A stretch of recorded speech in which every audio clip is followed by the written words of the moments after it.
What's good, everybody in IB Nation? Welcome to another edition of IB Nation Sports Talk. My name is Vince Taddeo. Joining me very soon will be the young lad known as Jesse Stiers.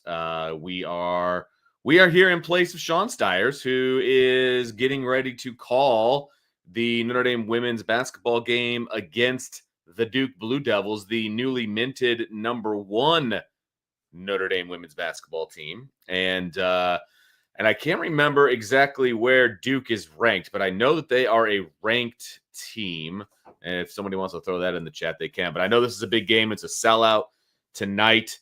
So that should be a lot of fun for Notre Dame and everything else. And so they're 11th. Thank you, Mike. Appreciate you very much. So the 11th ranked Duke Blue Devils against the #1 ranked Notre Dame Fighting Irish. So they're going to take that #1 ranking out for a spin and see what happens. So that should be a lot of fun. So yes, thank you. I know, good show prep, right? Appreciate that, Salty. I was a little busy today, actually. I had to go up to Hillsdale with my son. We had a meeting with admissions and then another meeting with the head coach. And so we're just working on getting that number down. So that's what we did today. So we had a real good meeting with everybody. And so yeah, I just got home actually not that long ago. So my show prep was very rapid, if you will. So Jesse was dealing with a little bit of internet action. So he'll be in here in just a second. But anyway, we got a lot to talk about today. I'd say the biggest news of the day, we'll talk to Jesse when he gets in about some of the things that he's got going on, but I'd say the biggest news of the day from a Notre Dame standpoint, is the fact that Mike Mickens is returning to Notre Dame. He made that, as the kids would say, Insta official. He put on there, I'll be back and all kinds of other things, or will be back, that kind of a deal. And so that's a big one. Mike Mickens being back in the saddle at Notre Dame. He, is still going to coach the secondary at Notre Dame. I don't know what his new, title is going to be specifically, but he's going to have an altered title. He is going to have a pay raise out of the deal. So a lot going on there as well. So Mike Mickens back in the fold for Notre Dame. I mean, just massive, for Notre Dame. Mike Mickens is an assistant coach that, with all of the things that were going on in the offseason, he's just a guy you couldn't lose. He's a guy that you didn't want to lose. And, having him back in the fold is a pretty big deal. And Jesse welcomes me on the show today. Jesse, how you doing, my friend? I'm doing good. I got bombarded with what felt like a million work things at the end of the day. There we go. Realized that I needed to switch computers. I was hoping that the other computer would work. It did not, of course. Of course not. So I had to do the quick switcheroo. Yeah. And now we're here. There we go, baby. There we go. You had an interesting weekend because you were in Pittsburgh. So you went to the Notre Dame Pitt game, right? And then I did. Fast forward to Saturday. Apparently, there was some sort of a basketball game that you had to coach. Like, is there a story there that I'm unaware of that I needed to ask you about? But yeah, so first and foremost, we did go to the Pitt game on Thursday. That was a lot of fun. Got to see my dad for a little bit, and the women just smacked down on Pitt, so that was a lot of fun. And then Thursday, that was Thursday evening. Friday morning, we actually had to drive to West Virginia, of all places, kind of for a last-minute funeral on Naomi's side of the family, and then drove back, got in around like 9 p.m. that night. And then, yes, Saturday morning, I had a basketball game. I coach ages 10 through 12, kind of recreational basketball. I think it's like 5th and 6th grade at the end of the day. But Saturday was our first game of the season, so I had to make sure I was back from West Virginia.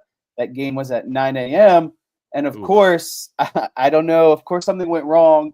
I guess I'll have to get your feedback on this one. I was pretty upset, but we're up by 2.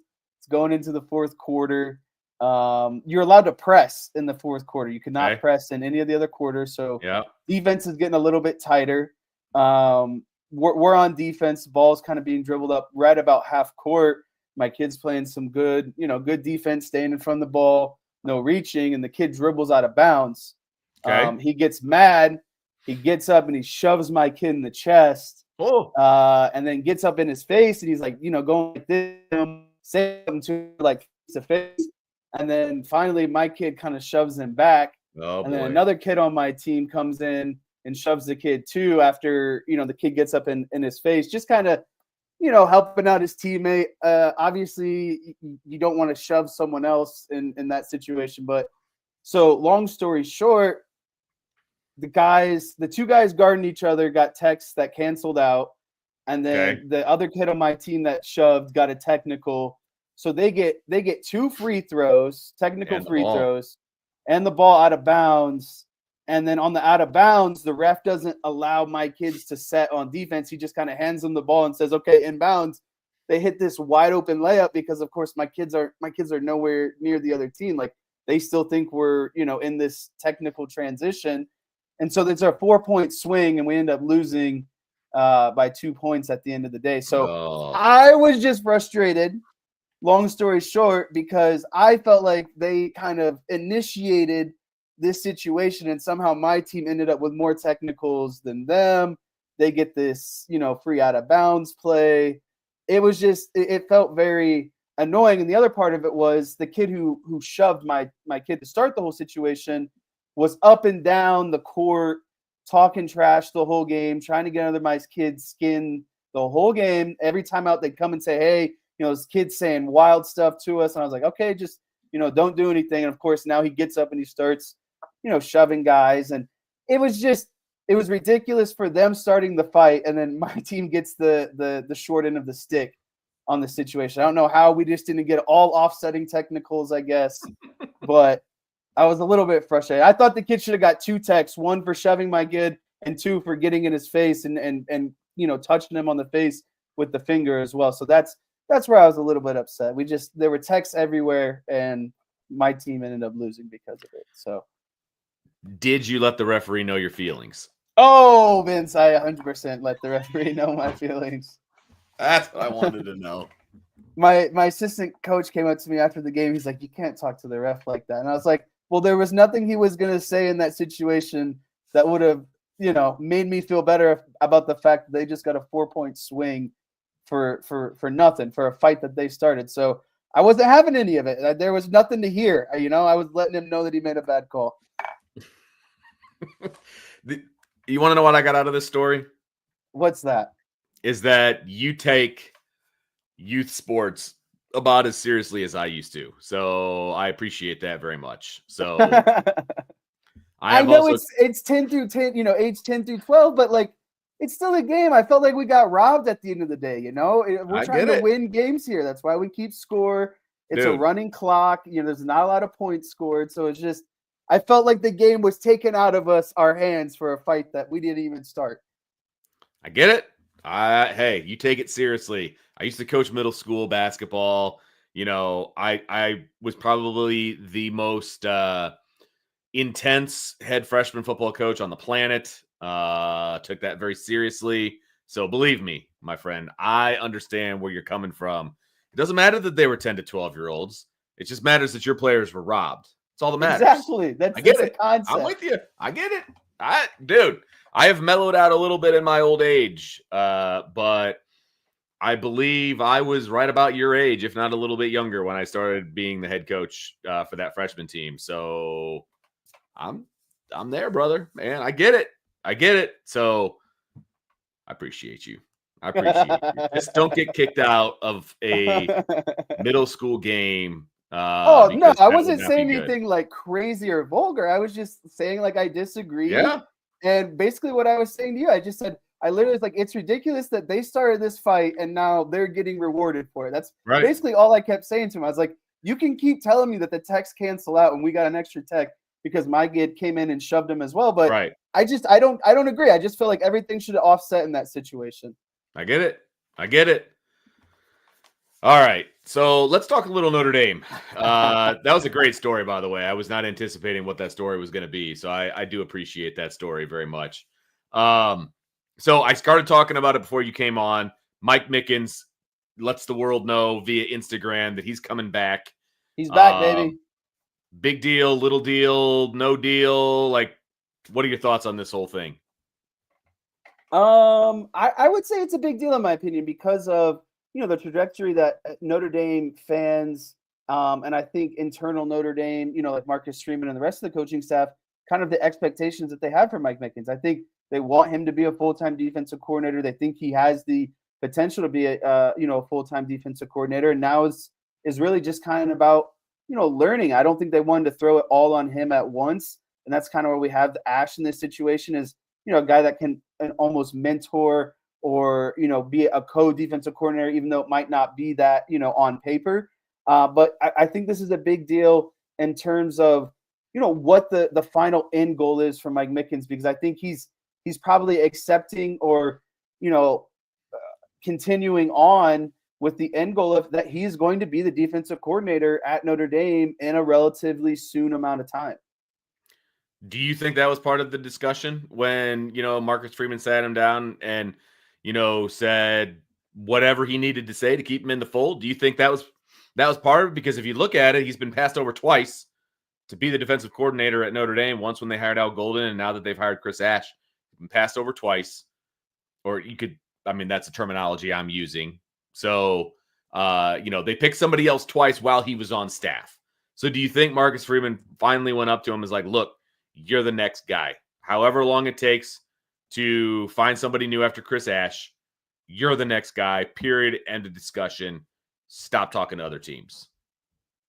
Yeah, I do think so, because I do believe that there are opportunities out there that Mike Mickens could have taken that would be, considered by him to be an upgrade or maybe be a faster track to an end goal of being a defensive coordinator. And I don't think Mike Mickens just wants to be a defensive coordinator anywhere, right? Like, I don't think it's, you don't want to just be a defensive coordinator to be a defensive coordinator. You want to have the resources, the players, the recruiting, all of those things. And, obviously Mike Mickens is smart enough to realize that Notre Dame is going to be ahead of, other schools if he were to, maybe go to a lesser Power 4 team, or maybe not even a Power 4 team in general. And so I do believe that, you asked, was that probably guaranteed, or at least kind of that conversation was had? I would have to imagine so, because of what I was just saying. I think Mickens could have probably taken a defensive coordinator gig somewhere else, just not as prestigious as Notre Dame, right? And so I think when you come to the bargaining table, it's okay if you're Mike Mickens, hey, Coach Freeman, I do have these opportunities elsewhere.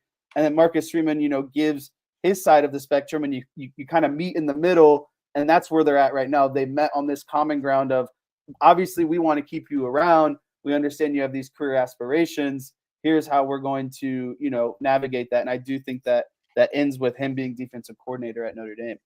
Yeah, no, I agree with that. I think, that had to have come up in the conversation. Mike, I'm sure was like, dude, you've gone a different direction twice with me being on staff. Why am I sticking around? Like, if I've got other options, I've got other irons in the fire, why am I sticking around? Like, give me a reason to stick around. Well, that reason was a pay raise. That reason was, an adjusted title, I'm sure, and whatever those behind the scenes reasons are, it's very, very important that Mike Mickens is still on the staff. You can't argue with the production that has taken place in the defensive secondary while he's been the coach, right? Whether he was the corners coach, every year up until 24, and then he was the entire secondary coach, last year. What he's done on the recruiting trail, what he's done with the guys once they get to Notre Dame is unprecedented. He is coaching at an elite level. His guys are playing at an elite level, and, they're producing. And it is something that is not only fun to watch, but it's vital to the way that this defense is running. And I'm sure that Chris Ash was also very adamant that Mike Mickens stick around. You know what I mean? Like, to know that you've got the back end secured can change a lot of the way that you are doing things, calling a defense, right, as a coordinator. And so having Mike Mickens around is absolutely massive. Keeping him in the fold, doing whatever it is that you needed to do is yet another, box that is checked as far as, Pete Bavacqua, the administration, the president saying to Marcus Freeman, do what you got to do, man. Like, make sure that you have all the resources that you need, whether it's, the new building that they're building, all of these different things, but it's also coaching salaries and it's, any kind of resource that they need. And they're hiring assistants to the assistants. They're hiring analysts. They're doing all of these different things to make Notre Dame, strong and competitive in the national landscape. And keeping Mike Mickens in the fold is absolutely one of those things. And so super excited that he's still here. That would have been a big loss if he went to another program, whether it's as a coordinator or a position coach or whatever. Keeping him at Notre Dame as a position coach is absolutely massive when you bring in a guy like Chris Ash to run the defense. I'm sure a conversation was had that, hey, man, you're going to be the next guy if you stick it out. We need you here. You're vital to what we're doing. Keeping Mike Mickens is probably one of the better offseason stories that has been produced so far at Notre Dame. That was going to be my question for you, Vince. Now that the dust has really settled, I don't feel like there's going to be any more kind of coaching departures. We might get a little bit more on, some additions to the coaching staff or the GM position, recruiting, all of that kind of, intertwined together. Would you consider this offseason so far a net positive, net negative, neutral, kind of in terms of who they retained, who they went out and replaced some guys with, and then obviously some of the people that they lost? Well, it's funny that you mentioned that because I want to throw up a comment here from Mike from early on before we even started the show. He says, no Kenyatta Watson either. Tough offseason for hires, I'd say. I don't think that's accurate. And the reason I say that that's not accurate is because they got a legit GM. Like, they've only had to replace one coach or two coaches, right? You got Chris Ash at defensive coordinator. You've got McCullough at running backs, right? Well, they went out and got Chris Ash. Okay, I think the jury's still out on Chris Ash because he hasn't been a defensive coordinator in a really long time. Let's see what it looks like. And then you got one heck of a running backs coach, from Penn State to come over and be your running backs coach. Not even, you can have the argument with Penn State fans or whatever, as to, if this is a step up or, whatever the case may be. But the bottom line is he went from being a position coach at Penn State to being a position coach at Notre Dame, right? And Marcus Freeman, talked him into doing that.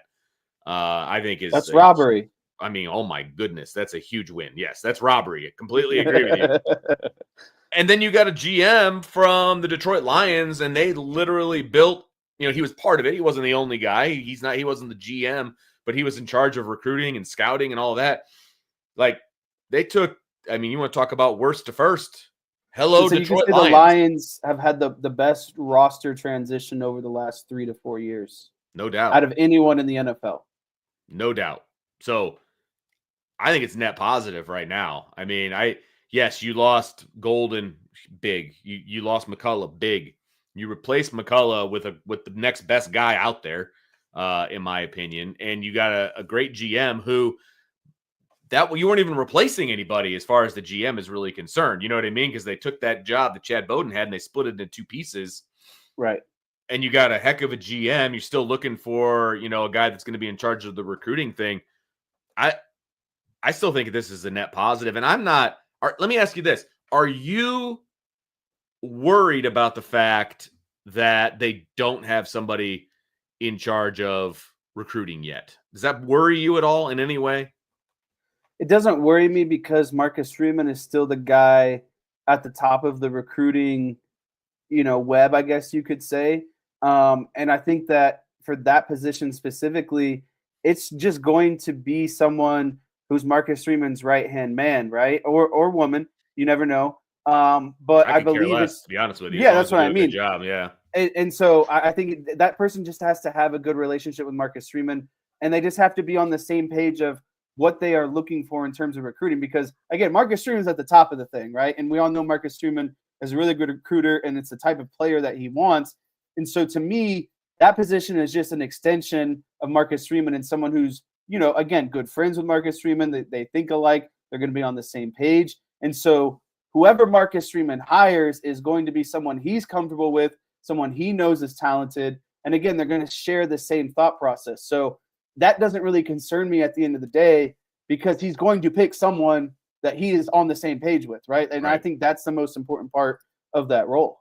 Yeah, and it's the middle of February. Like, I realize the recruiting calendar has just changed so much over the last few years, and there really isn't necessarily a dead period for recruiting. But the bottom line is, it is a dead period on the calendar for recruiting right now. I mean, I can't remember exactly how far it goes. Let's see here.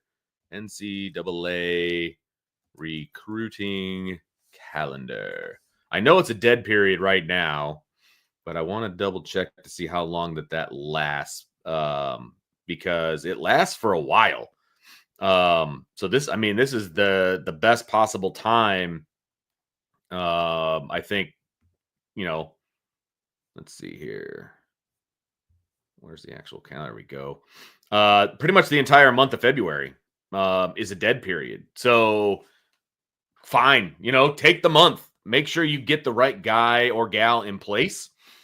I'm fine with that. You know what I mean? Don't rush this hire, because this hire will not show an immediate impact to your team, but it will show a long-lasting impact to your team, right? Because it's going to be in charge of recruiting. So he's going to be talking to 15, 16-year-old kids and getting those kids to come to Notre Dame, and you're not going to see the fruits of that labor, for a year, 2, 3, whatever the case may be. So that's why I think you can take some time on this. You know what I mean? They've got their board pretty much set for 26. I mean, they know who they're going after in 26. So once this recruiting guy comes in, this person will be, or gal, this person will be, in charge of setting up the calendar and knowing what it's like to wine and dine those guys and get him in here and all of that and get them to sign on the dotted line. But then it's going to be the 27s, the 28s, and even more down the line. So I think taking your time on this one is extremely important. He's going to end up getting a person that he's on the same page with, like you said, and that's the most important thing to me. So take as much time as you need. I would hope by March 1st, that first week of March, spring breakish time, that he's got somebody in place. Maybe by the time spring practice starts, I think would be a great opportunity to have somebody in place. That way you can focus on the team, and then the recruiting person can get in there and get their feet wet and just hit the ground running. All right. So Mike Mickens back in the saddle. I do want to mention the fact, by the way, with Kenyatta Washington, deciding to stay at Auburn and all these different things. And apparently somebody that was listening to the show on Friday, which you were not a part of, Jesse, it was just me and your dad. And we were talking about the position and, we brought up his name, but we were talking mostly about whether we liked or didn't like the fact that they took Chad Bowden's job, split it in two pieces, and what that looks like, right? Well, apparently people thought that we were saying Kenyatta Watson was going to be the guy. That was never said. For whoever was listening, that was never put out there. So you got to listen a little carefully. But so that was Kenyatta Watson was a how do I want to say this? It was his agents did a wonderful job of getting his name out there, and the media did a wonderful job of getting him a raise at Auburn. I mean, that's basically what went down there. There's other guys that Marcus Freeman is talking to. He was never the guy. He was never the front runner guy. So I want to make that very clear. He was talking to multiple people, and Mr. Watson hired a really good agent and got him a really nice raise to stay at Auburn. So I want people to understand that he was never going to be the guy until he was going to be the guy, and it never got to that point. So, people need to just take a breath, relax. When something's official, we'll let you know. Did we talk about him as a person and as a person of interest? Yes, but we never said that he was the guy. So just make sure we're all listening carefully to what is being said, and we can all have a good time. So yeah. Anything else you want to say about Mike Mickens or Kenyatta Watson staying at Auburn or just anything? I don't think so. I think we've, I think it was expected with Mike Mickens to a degree. And now is just kind of, that final nail in the coffin that he is going to be coming back. And obviously it's huge for a lot of the reasons that we've kind of previously discussed. And most importantly is recruiting and, the player development within the secondary. And, now you just kind of keep adding more to his plate and hope that he continues that success. But, other than me still being mad about those technical fouls, I got nothing else to add. And you should be. Just don't take it out on your players at practice. All right. What do you guys practice like once a week? Once a week, baby. Yeah. Yeah, baby. Gotta love rec ball. Once a week practice those big games. For an hour and a half. It's like, what can we really learn in an hour and a half? Once a week. But do you have plays or do you have like a motion offense? Like, what are you doing? So it's tough because I don't know about you, Vince, but like these kids just, I don't think they've ever played organized basketball before. And so yep, I get that. Yep. There's a lack of fundamentals. And so before we really focus on, installing a bunch of plays, we're trying to, focus on transition passing, getting down, transitioning back on defense, dribbling. I have guys who have like, all right, these two guys are dribbling the ball up the court. If you're not those two guys, everyone fall back and get out of the way. Yeah. Spread out a little bit. We have one out of bounds play that we've gotten, and we run it for our two kids that are like, probably over 6 foot or right around 6 foot. We have some height, which is great. At 10 to 12, you have a 6 foot, couple of 6 foot guys. Okay. They're probably my height or maybe a little bit taller, but yeah. So like 5'10" to 6 foot. Wow. But yeah, we have some size. We have we have some good talent. It's just moving everyone else around them, I guess, to a degree. I got you. Where we're at. So by the end of the season, we hope to have some more of the offensive stuff down. But like, for example, they couldn't run a 3-man weave. They couldn't barely run layup lines. It's like, have we ever picked up a basketball before and done anything? So it's a lot of fun, though. I say that, but it's a lot of fun, and that's what makes it fun too. Is like the challenge of teaching them some of this stuff. But you know me, I'm a natural competitor, and I obviously want to win, and I'm okay with losing under the right circumstance, and that's not what happened on Saturday. Understood. Before we get into rapid fire, what are you wearing? What team is that? On my hat? Yes. Is it the hat jersey match? No, so this is just a sweatshirt, just a Nike sweatshirt. But the hat Naomi got me for Valentine's Day, it's the Cavs mascot, and it's Moondog. So gotcha. You can kind of see that's better. He's kind of holding a basketball. Oh, okay. Gotcha. Yeah. Okay. So. I couldn't quite tell what it was from far away, so I had to find out. Look at you rocking the Valentine's Day present on the first show available. Yes, sir. Smart man. Are you ready for some rapid fire, Jess? Let's do it. All right, let's just jump right in. We got some good ones here, and we also have a rant that we need to listen to. So we've got some stuff. So Notre Dame women's basketball is officially the #1 team in the nation for the first time in the last 6 seasons. So buy or sell them as deserving of the ranking. I have to buy them to be deserving of the ranking, Vince, and I'm trying to be, leave bias out of this, but to me, you've got some of the best guards in the entire country. And some, not only do they play offense really well, but they're defensively really spectacular. And then you have to start looking at, some of the teams that this Notre Dame women's team has beaten, and they've beaten, #2 Texas, #4 UFC, #5 UConn. And not only are they winning, but they're winning a lot of these other games by a lot. Like they beat a Cal team who was like ranked 23rd by almost like 40 or 50 points the other night. They dismantled Pitt by 30 on the road. And their average, margin of victory actually ranks #2 in the country, and that's at 27 points. So they're beating a lot of these teams by, large margins of victory, and they're doing it at home and on the road as well. The only 2 losses came during that funky weekend down at the Cayman Island where they lost, back-to-back games. I still blame my mom for those losses because every time she goes on the trips, that's when they decide to lose. So I was like, you just need to stay home for the rest of the time. I know it's nice down there, but you just need to stay home. I mean, that's a great thing to tell your mom.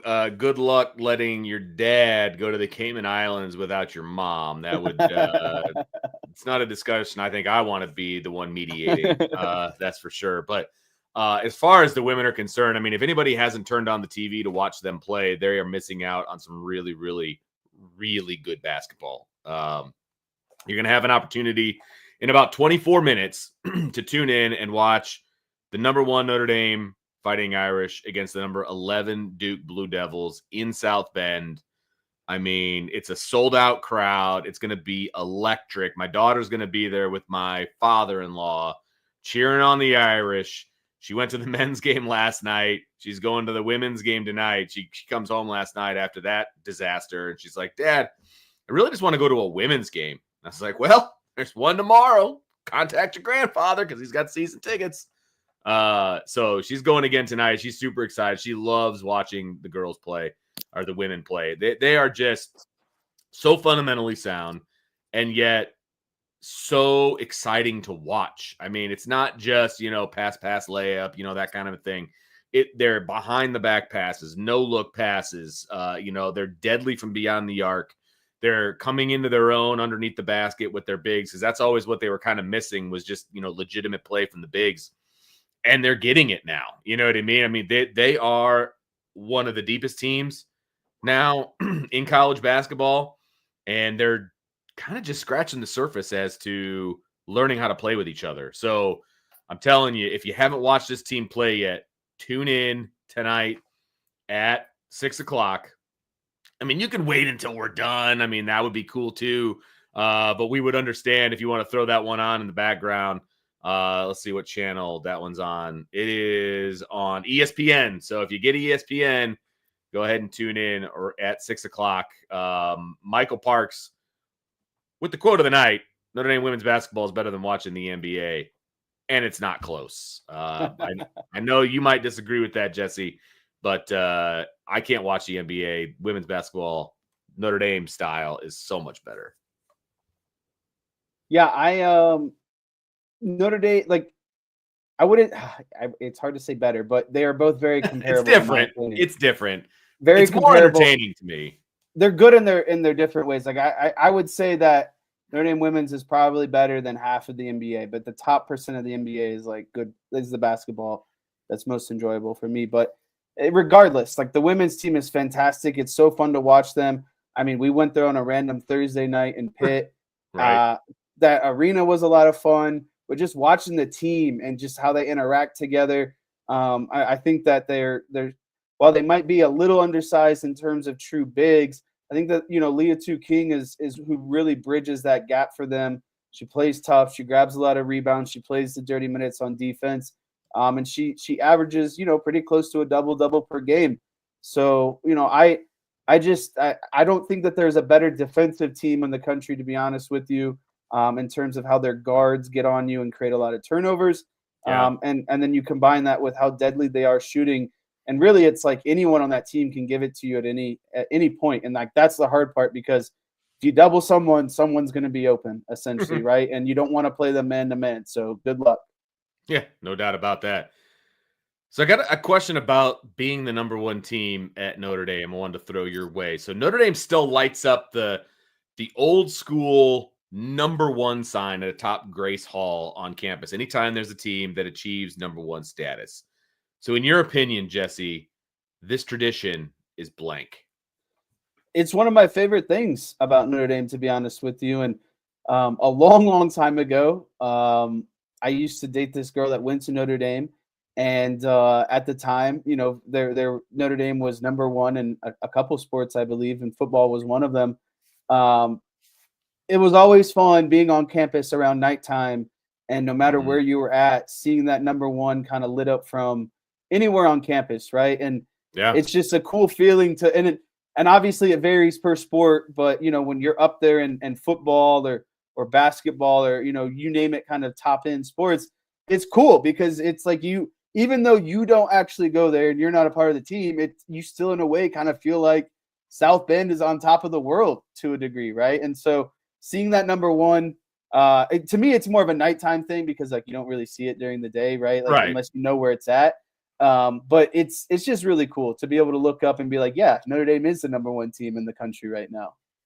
Look, one of the things I love about college athletics is the tradition, and one of the reasons I'm a Notre Dame fan is because of the tradition, right? And there is no cooler tradition, in my opinion, than you lighten up the number one at the top of Grace Hall. I mean, it's one of the tallest buildings on campus, I believe, to this point. It used to be a dorm, now it's an office building, basically. But it's the high rise, right? And you can see it, like you said, from all over campus. Once you get anywhere near campus, you can see that thing lit up at night. It's awesome. It's old school. It's probably still got, there's no LED bulbs involved. Like it is an old school sign. I don't know if they've updated it or not. But lighting that thing up just means there's excellence happening on campus, and there's no better way to describe what's going on with the women's basketball team than excellence. And it's one of the things I look forward to. Like I'll purposely drive kind of towards that end of town to check it out and make sure, to see it. Because anytime any one of the 27 sports is number one in the country, like that means something. And it definitely means something to have that thing lit up for the women's team. So big moment for the women getting that number one ranking. And they get to test it out on the day of, which I think is actually really cool. They're taking that thing out and seeing what they can do with it against the number 11 team in the country in the Duke Blue Devils tonight at 6:00. So that should be a lot of fun. So the Notre Dame men's basketball team lost yet another ACC game at home last night by 15 to Louisville. This is their fourth loss in the last 5 games, drops the Irish to 5-9, which is 13th in the league, and 11-14 overall. So after the game, he was asked about the last 5 games, and this was his response. So I'm going to play it, and then, Jesse, I want you to just react however you see fit. I've been saving my listening for this. I've heard about it. I haven't actually watched it yet. I wanted it to be fresh. Those of you in the chat that have not heard it, here it is, Micah Shrewsberry following the loss last night. And we're going to do this old school because I'm just going to hold it up to the mic.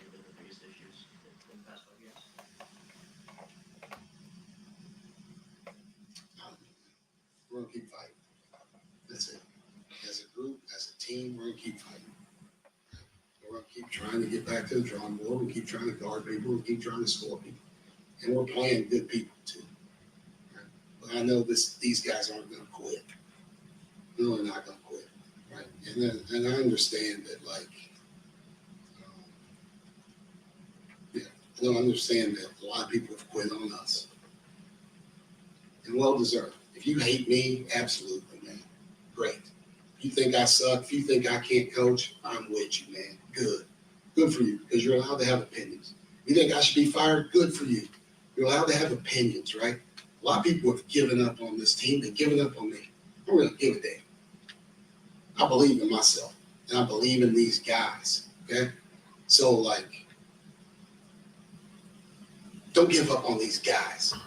Don't give up on these kids. You don't want to show up because of me. Don't show up because of me, because you think I suck. Cool. I'm okay with that. I'm okay with it. I know people believe in me, right? I know people at Notre Dame believe in me. But don't give up on these kids, man. What have they done for people to give up on them? I know if you're not with us because we're losing, you don't want to come watch us, fine. Fine. But do it because of me then. But not these kids, man. They don't deserve that. They don't deserve that. Ain't nobody else getting home at 5 a.m. from Boston College and going to class the next day and coming to practice and working out and preparing to play Louisville. Nobody else is doing that. Don't give up on these kids, man. I don't care about anybody's opinion. I know who I am. I know I can coach basketball, and I know I'm turning this program around. So you gave up on me already? I'm going to see you back here. I don't give a damn. Don't give up on these kids, because we're going to get this thing rolling. I sat there and watched more Louisville fans in here than Notre Dame people, and that's embarrassing. That's embarrassing for me, because I'm the head coach here. And yes, I got us in this predicament. But don't come back when we're losing or when we're winning, because we're turning this around, man. You better believe that. Everybody that gave up on me, believe it. Write this date down and believe it. Because we're going to get this thing rolling. I don't care if you gave up on me or not. All right, the emphatic exit there by Micah Shrewsberry. I believe he slammed a chair down and walked out. So got a little escalated. The mic. Yeah, he did. He was not happy, apparently. And a pretty innocuous question, actually. Kind of what changed in the last 5 games. I mean, that's a legitimate question. And I think there was a little bit of pent-up aggression. But what are your thoughts on Micah Shrewsberry's little comment there after that game? Yeah, definitely a lot of, pent-up aggression, and it feels like kind of the boiling point. And, I had a boiling point in a recreational basketball game. Micah Shrewsberry. It's always about you. Is the Notre Dame basketball coach, and this is a 2-year boiling point, right? Like, obviously, Notre Dame is probably, I'm not even going to say probably, they are behind schedule compared to where I think Shrewsberry and a lot of the fans thought the men's basketball team would be at this point. I have no problem with his reaction. I thought it was a bit rambly at the end of the day. Like, he kind of kept saying the same thing over and over again. I think he kind of made his point. I respect him, saying this is on me, not to criticize the players. The players are doing their part. This is about, Micah Shrewsberry. And I do enjoy him putting his foot in the ground, marking the line in the sand and saying, put this date down.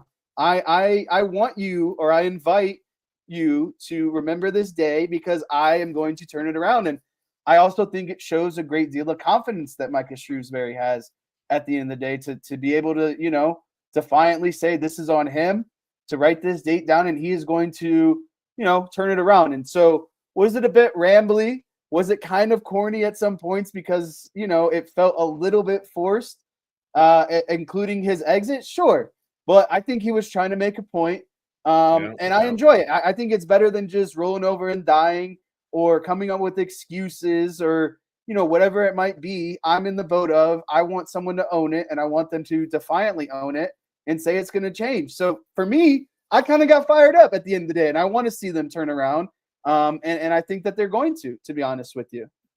I think they're underachieving as a program this year. I think that's a fair statement to make. I know that he's got a really good recruiting class coming in, and so he can see, the forest for the trees, right? He sees that there's going to be, better play in the future. But he's not going to say that, because what does that say about the guys he's got currently on the roster? You know what I mean? And so it was slightly reminiscent of the, Mike Gundy, I'm a man speech, I'm in my 30s or I'm in my 40s. Talk about me. I'm a man, It was a little bit of that. I think he's super frustrated right now, as I completely understand, because whatever the case may be, either he needs to coach better, players need to play better, all of the above, because they're losing too many games, right?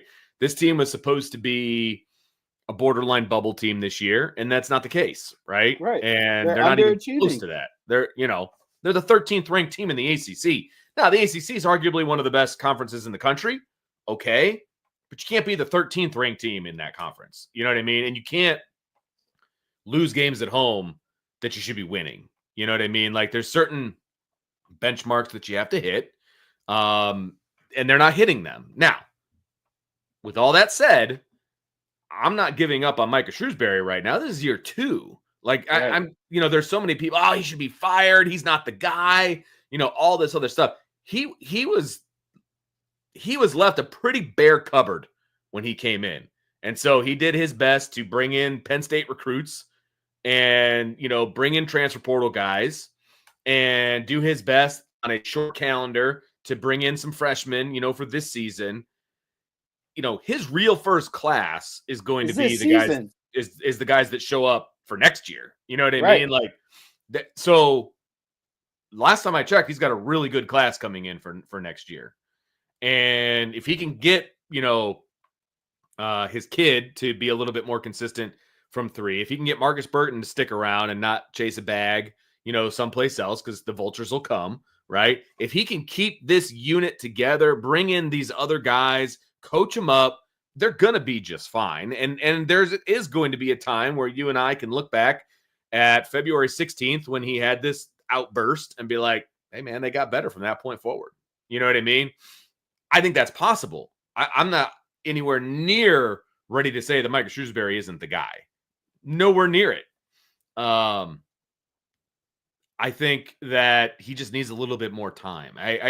Yes, they're underperforming this year. Nobody's going to disagree with that. And he's frustrated, man. Like, I get it. As a coach, you try to do all these different things to get your guys up for games, and they're just not competing at the level that you need them to compete at from start to finish, right? And that stretch where they didn't have Marcus Burton, I mean, that put doubt in everybody's eyes, right? I mean, watching this team play without Marcus Burton was a tragedy.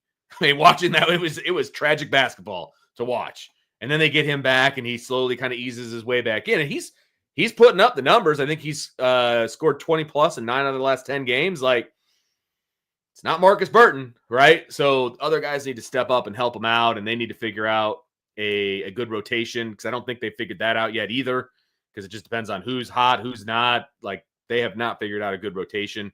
So there's a lot that they need to figure out. End of the day, Micah Shrewsberry needs more time. If we're having this exact same conversation a year from now, then we start having a conversation of maybe they don't have the right guy. Thoughts? Yeah, I mean, I think, like you were saying, the first year was a completely different roster between, getting some guys to come with him / grabbing guys out of the transfer portal. This season, you kind of maybe have, a recruit or two, but it's really hard to transition into that new foundation like you were talking about in a, 1 to 2 year span. So I think year 3 and 4 are more critical. I think obviously next year you have to show some greater signs of improvement. But it's just too early to turn on Micah Shrewsberry. Also considering, this great recruiting class that he has coming in. I think that's also, a big factor in this thing. If they continue to not perform well and the recruiting is high and the performance still isn't there, then I think that's when you have a serious coaching problem, because the coach isn't able to translate, recruiting and that stuff that sort of stuff into on-court performance. So, it's could you have hoped that he maybe handled himself a little bit better? Was it maybe a little bit unprofessional? Sure.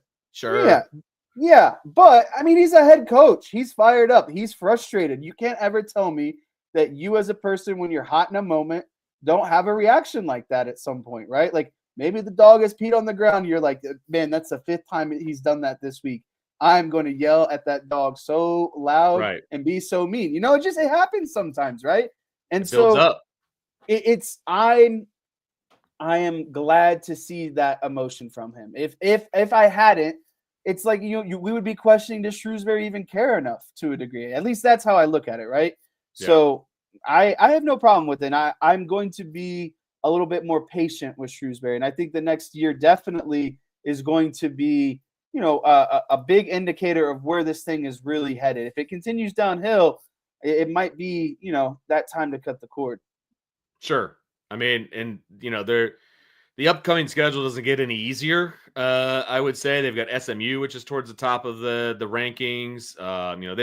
Wake Forest is up to the top of the ranking. I mean, they just need to get through February, obviously, and then they have 3 games in March. And basically, at this point, you're just trying to make the ACC tournament, let alone making any noise in the ACC tournament. So, he just needs to hang on, because it does, like, when you lose and you lose and you lose and then having to go talk to reporters, it's tough. It wears on you. And whatever it was struck a nerve, man. And he just kind of went off. And I don't blame him.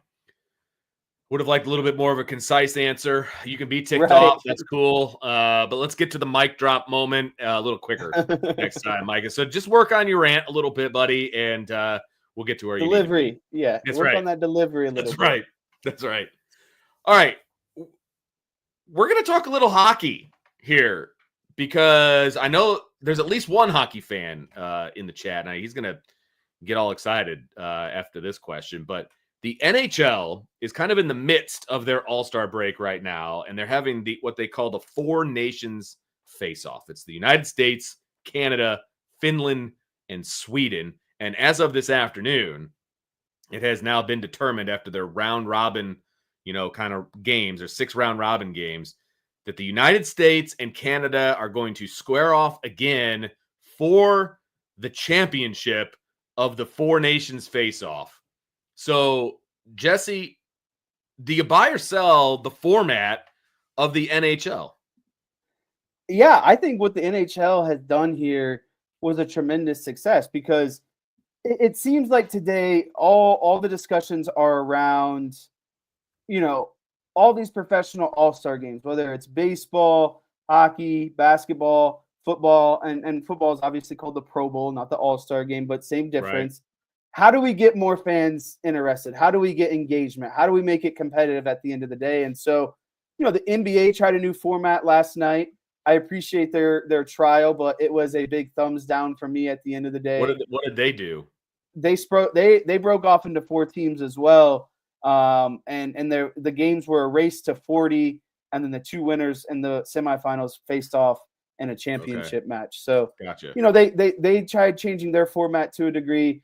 I love what the NHL did because not only do you make it competitive, but you also give it an Olympic type feel to it. And there's nothing more that a country loves than getting in on that nation spirit at the end of the day. Like, it felt like Olympic hockey at the end of the day, and it was pretty tremendous. And so I think that this idea of splitting up, between 4 nations, basically the US, Canada, Sweden, and Finland, you could do that easily in a sport like baseball. I think you could probably get away with it in the NBA. If not, you might be closer in a couple years.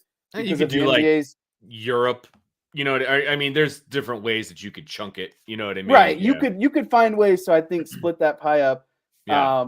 And it also brings in the international fans, right? Like, you probably got people from Canada watching, Finland watching, Sweden watching, and that's what you could do with the NBA as well, is kind of get people over from Europe to be watching this. Obviously, they just had the games over in Paris, so I know there's a lot of fans over there. And so this transition of, kind of breaking up into subgroups, representing kind of your country and nation, and making them competitive games is really all that the fans want. I mean, in that hockey game between USA and Canada, there were 3 fights that broke out in a span of the first 1 minute of the match, So it's like, who doesn't love 2 teams literally fighting each other on behalf of their country and playing, some of the best hockey in the world because it's all-stars. So yeah. I'm all for it. And I would love if other professional sports organizations took notes and found a way to kind of, mold their own all-star game into it. Are you going to tune in Thursday at 8 p.m. for USA versus Canada? Oh, 100%. I watched the one this past weekend. I have a ton of friends that I played baseball with in college who played. They're from Canada. They obviously played a ton of hockey growing up because that's what every Canadian does. That's true. And so there's a nice group chat of us. Like, I don't even follow hockey that much, but I know enough. And when this sort of stuff comes in, you're going to gain the attention of me, the casual, fan. And I think that's what it's all about at the end of the day. Can you bring in casual fans to watch these all-star weeks or weekends and make it interesting? So, yeah, I'm definitely going to be watching. Okay. That's all I needed to know. If Jesse Stiers is tuning in, then the rest of America is clearly going to be tuning in as well. That's all I needed to know. And it kind of parlays into this next question, Jesse, our final question of the night. Believe it or not, the Olympic trials for the 2026 Winter Games in Milan, Italy begin this week with mixed doubles curling. So, number 1, are you a fan of the Olympics? And number 2, why is yes the only answer? Yes is the only answer, Vince, because anytime you slap your country on it, yes, just like I was saying, it doesn't matter what it is. you naturally want to root for your country. And when it's your nation's top versus other nations' top, you want to win gold. And so I don't care if it's curling. I don't care if it's bobsled. I don't care if it's downhill skiing. I don't care cross country skiing, whatever you want. I will turn it on and I will sit there and I will watch it and I will cheer for our country to win gold. And so I don't know.